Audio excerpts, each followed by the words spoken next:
Olá pessoal, sejam todos bem-vindos aí à nossa segunda aula sobre Stop Móvel dentro da nossa Zeus Academy. Tá? Eu vou mostrar nessa aula 2 para vocês como que a gente configura, né, um Stop Móvel baseado em indicadores. Tá? Como vocês já devem saber, o Zeus ele tem mais de uma dezena, tem mais, se eu não me engano são 17 indicadores que podem ser utilizados como stop móvel. Tá? Então a primeira dúvida que geralmente pode surgir é o seguinte: olha, como que eu faço para saber se um indicador pode ou não ser utilizado como stop móvel? Tá? Bem, pessoal, na área logada, né, de membros da Zeus Academy, vocês vão ter, sempre a gente está buscando manter isso daqui atualizado. Tá? Vocês vão ter o acesso à chamada tabela de indicadores do DeltaTrader Zeus. Okay? Essa tabela de indicadores, a gente separa aqui esses principais indicadores de acordo com categorias. Né? Por exemplo, nós temos aqueles indicadores que são os chamados osciladores. Né? Quem são os osciladores, pessoal? Estocástico, né? Índice de força relativa, MACD, né? CCI, por aí vai. Só que, como vocês podem perceber, esses indicadores, pessoal, que são os chamados osciladores, geralmente eles são caracterizados por estarem localizados numa subjanela própria abaixo da janela do gráfico principal. Tá?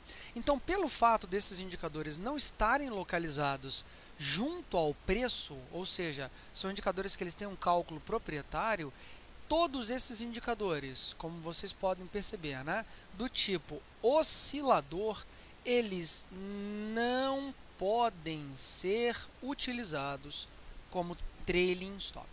Ok? Então, de novo, pessoal, nenhum oscilador, por definição, pode ser utilizado como trailing stop. Nenhum oscilador pode ser utilizado como trailing stop. Ok? Então, se a gente vier aqui para o Zeus, pessoal, a gente vai ver o seguinte. Deixa eu só minimizar aqui. Tá? Se a gente vier aqui para o Zeus, e eu vou colocar aqui, por exemplo, vamos colocar um indicador qualquer aqui. Opa, só um minutinho. Vamos pegar aqui, por exemplo, um indicador como índice de força relativa. Ok? IFR.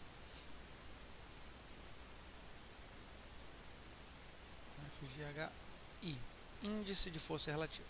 Suponham vocês, eu vou colocar ele aqui como sinal, apenas para a gente visualizar ele no gráfico, ok? Então, suponham vocês que nós estejamos utilizando o indicador IFR. Então, a primeira pergunta que eu faço para vocês é a seguinte: como que eu posso utilizar o indicador IFR para movimentação do meu stop loss se ele não está localizado na janela de preços? Percebe que são duas coisas diferentes, pessoal? A janela de preços, né? Ou seja, eu tenho aqui o meu preço propriamente dito, né? E aqui embaixo eu tenho o indicador IFR. Tecnicamente falando, a gente chama de subjanela proprietária. Né? Ele tem uma subjanela própria, o indicador IFR. Portanto, esse oscilador, que é o indicador IFR, ele não pode ser utilizado como trailing stop. Por quê? Porque o valor do indicador ele não se localiza no gráfico de preço. Tá? Então, essa é uma característica não apenas do IFR, essa é uma característica de indicadores do tipo oscilador, própria, né, como um todo. Né? Então, todos os osciladores eles se caracterizam por possuírem uma subjanela própria, oscilarem dentro de um determinado intervalo, pode ser de 0 a 100, menos 100 a mais 100, menos 300 a mais 300, não importa. A questão é que ele é um oscilador, ele fica indo e voltando para os mesmos patamares, tá? E, portanto, ele não tem muita ligação com o preço propriamente dito. Nesse caso, eles não podem ser utilizados como stop móvel, ok? Agora, já aqui na nossa tabela de indicadores, pessoal, nós temos aqui os chamados indicadores do tipo bandas e canais. Os indicadores do tipo bandas e canais, esses daqui podem sim ser utilizados como stop móvel. Tá? Então, bandas e canais, eles podem tranquilamente ser utilizados como stop móvel. Com uma diferença, pessoal. Algumas bandas, como é o caso da banda de Bollinger, tá? Nós vamos ter 3 patamares de preço, ou seja, a banda superior, a banda inferior e a banda do meio. Tá? Nesse caso, qual das bandas é utilizada como stop móvel? Tá? Você vai utilizar a banda do meio. Tudo bem? Então é o caso aqui da banda de Bollinger, que tem 3 bandas, a de cima, a de baixo e a do meio. Então a banda do meio é que vai servir como meu stop móvel. Tá? Já o setup em envelopes, pessoal, o setup em envelopes ele tem apenas 2 bandas. Então, qual dessas 2 bandas eu vou utilizar como stop móvel? Muito simples. Se eu estiver comprado, a banda inferior. Se eu estiver vendido, a banda superior. Tá?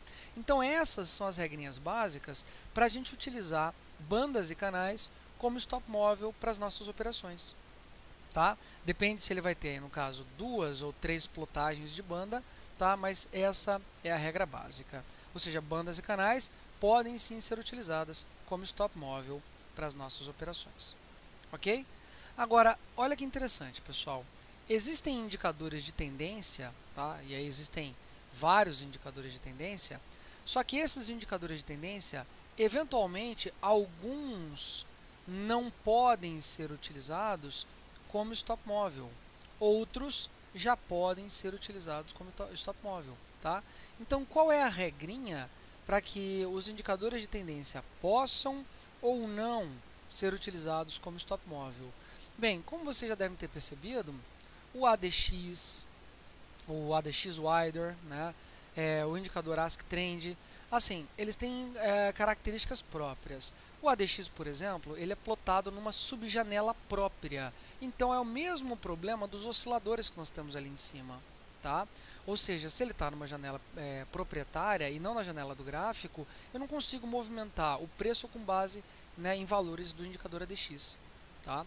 Já o indicador Ask Trend, ele é um indicador que gera lá uma bolinha, pessoal. Né? Ele é um indicador pontual.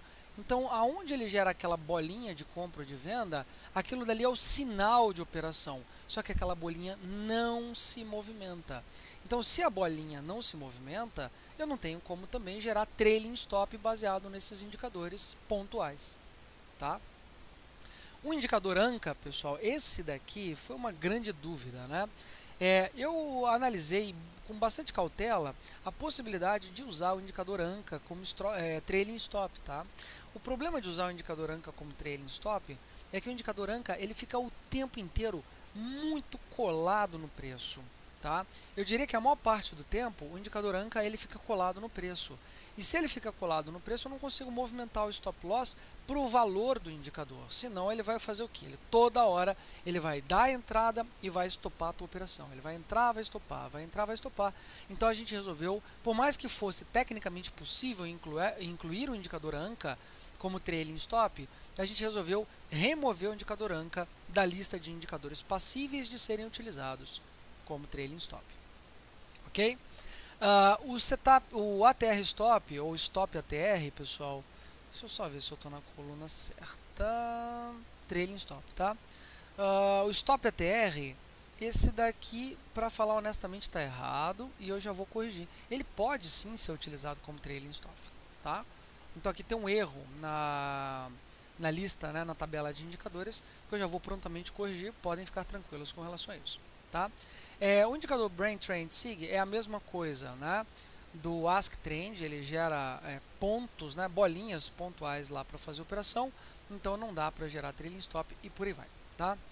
Então, esses indicadores de tendência, qual é a regra, pessoal? Alguns podem, outros não podem ser utilizados como trailing stop, tá? Então, assim, a gente analisa caso a caso, né? Porque esses indicadores de tendência têm, assim, muitos tipos diferentes de indicadores de tendência que a gente pode utilizar no âmbito do Delta Trader Zeus. Por fim, aqueles indicadores que são baseados em preço, como, por exemplo, Dunnigan ou Fractals, nenhum desses dois aqui pode ser utilizado como trailing stop, tá? Nenhum pode ser utilizado como trailing stop. Então, assim, se você quiser uma referência de qual indicador pode ser ou não utilizado como trailing stop, você pode usar a tabela de indicadores, né, que vai estar disponível na área logada de membros do Delta Trader Zeus. Ok? Agora, você pode também, eventualmente, experimentar e ver qual é a mensagem de erro que o Zeus te traz. Por exemplo, se eu vier aqui, de maneira proposital, quiser cometer um erro, Por exemplo, eu quero utilizar o indicador Ask Trend como trailing stop. Perdão, como trailing stop.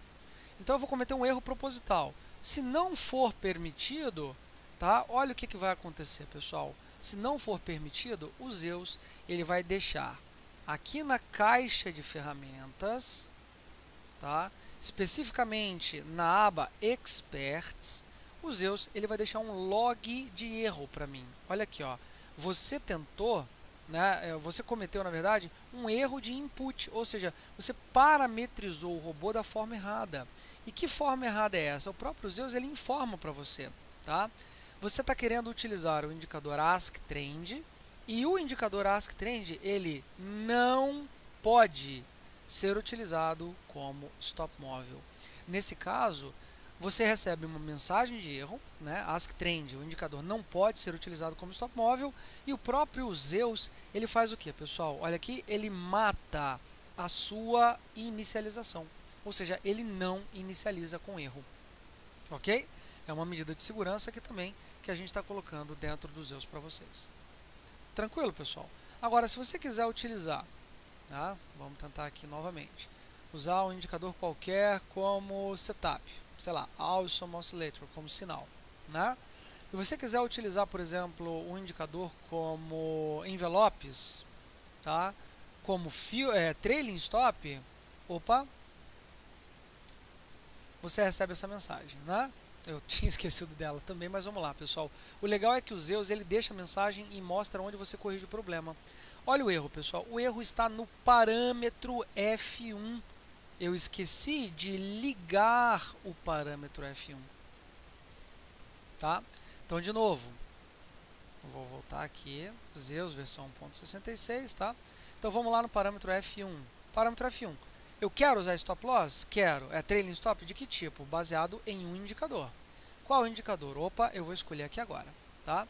Então, de novo, eu vou usar o Awesome Oscillator para gerar sinal. E eu vou escolher agora um indicador aqui para gerar o meu stop móvel. Então, aqui eu tenho, né, a inicialização correta. Tudo bem? Então, de novo, pessoal, eu consegui iniciar corretamente o robô utilizando o indicador Awesome Oscillator como sinal das minhas entradas, tá? E eu estou agora utilizando, né, como stop móvel o indicador envelope, que são essas duas bandas aqui, olha, azul e vermelha no gráfico de preço. Então, de novo, qual é a regrinha, pessoal? Se eu estiver comprado, o meu stop móvel vai ser aqui o indicador vermelho. Se eu estiver vendido, né, o meu stop móvel vai ser a linha azul. Percebam que a linha azul, tanto a linha azul quanto a linha vermelha, às vezes elas se movimentam para cima ou para baixo, tá? Pessoal, o stop móvel ele é rígido, ele nunca se movimenta para pior dentro dos Zeus. Ele apenas se movimenta para melhor. Então, por mais que o indicador possa ter dado aqui uma recuada, o stop móvel ele é mantido e ele não é recuado. Tranquilo? Então, isso daqui é só para que vocês entendam como que funciona o stop móvel, tá? Então, de novo, pessoal, para a gente poder utilizar qualquer indicador como stop móvel, quais são os cuidados que a gente precisa ter, né? A gente precisa não apenas lá no indicador, né, no caso aqui o indicador envelopes, tá? A gente não precisa, não pode aqui no indicador envelopes apenas dizer, ó, eu quero usar o envelope como trailing stop. Não. Você, além de escolher, né, a opção usar o indicador envelopes como trailing stop, voltando aqui, pessoal, lá no parâmetro F1, você tem que dizer o que? Olha, parâmetro F1, galera, eu quero utilizar trailing stop. De que tipo? Baseado no indicador selecionado lá na parte de baixo. Tudo bem? Então aqui, pessoal, é uma passada rápida para que vocês possam entender como que a gente usa, né, cada um dos indicadores de stop móvel no âmbito do DeltaTrader Zeus. Tá? O mais legal, talvez isso daqui seja uma novidade para vários de vocês, tá? O mais legal é que eu posso combinar dois indicadores diferentes como stop móvel. Então vamos lá, Awesome como sinal, e agora eu vou pegar o Parabolic SAR, famoso indicador Parabolic SAR, e vou colocar aqui o Parabolic SAR também como trailing stop. Então percebam que agora eu tenho dois indicadores que estão sendo utilizados aqui como stop móvel, tá? Aqui está 3, pessoal, um errinho básico aqui, mas eu corrijo para vocês, tá? Mas são dois indicadores. Quais são esses dois indicadores? O Parabolic SAR e, no caso aqui, o indicador envelope. Aí você vai perguntar, olha, mas qual dos dois indicadores o robô vai utilizar? Sempre aquele que estiver mais próximo do preço. Tudo bem? Então aqui no caso, pessoal, a gente tendo aqui dois indicadores que podem ser utilizados como trailing stop, no caso aqui desse exemplo que eu estou mostrando, olha, o trailing stop sempre está acima do envelope, então eu descarto o envelope e utilizo aqui no caso o Parabolic SAR como trailing stop, ok? Ou seja, você pode usar 2 ou 3 ou até mais indicadores como trailing stop, tá? Lembrando que o robô ele sempre vai levar em consideração aquele que estiver mais próximo do preço. Tudo bem? Então, essa é a forma com que você utiliza indicadores como trailing stop no âmbito do DeltaTrader Zeus, ok? Não esqueçam, pessoal, a tabela de indicadores, você vai poder utilizar a tabela de indicadores para consultar quais dos indicadores podem ou não ser utilizados como trailing stop, ok? Lembrando que se você quiser cometer um erro, o Zeus ele impede, né, ele automaticamente mata a sua inicialização e impede que você cometa qualquer erro. Ok? Obrigado aí pela atenção, pessoal, e até a próxima aula.